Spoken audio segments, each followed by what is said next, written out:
Hello বন্ধুরা, তো এই জায়গায় এসে দেখলাম বেলুনের সব ফুলানো হয়ে গেছে, আরও ফুলানোর দরকার ছিল। তার জন্য এই জায়গায় সব বেলুন ফুলাচ্ছিল, যেহেতু ডেকোরেশন করবি। আর এই জায়গায় পুরো ঘরে বেলুন বেলুন হয়ে গেছিলো, তার জন্য সবাই মিলে একটু খেলতেছিল বাচ্চাগুলার সাথে আমরা ধারে গেলেও কয়টা খেলে নিলাম। খেলে নিয়ে তারপর এই জায়গায় চলতেছে ডেকোরেশন হয়ে গেল। এবার দেখো এই প্রস্তুতি নিচ্ছে কেক কাটার জন্য। এর আমি করছি পোজ দিয়ে হাত পা নড়াচ্ছে, পোজ দিবে আর পারে না। তো লাস্টে ছেলেপেলে আসলো, একটু ছেলেপেলেগুলোর মুখ গুলে নিলাম, আর আমরা ধারিরা তো আছি, আমার এগুলোও একটু মুখটুক নিয়ে নিলাম। নিয়ে টিয়ে তারপর আস্তে আস্তে কেক কাটা আরম্ভ করতে চালু করলাম আমরা সবাই মিলে। তো এখানে কেক কাটা হচ্ছিলো, আর ভাইয়ের সাথে ভাইয়ের দিদুন কেক কাটছিল।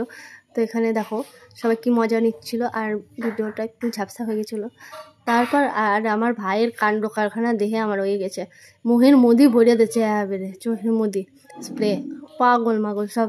তারপর লোক, আর এই জায়গাটা দেখো বাচ্চাগুলোর খই ফুটেছিল, ভালোই লাগতেছিল। পরের পাটে আবার আসতেছি, বাই বাই।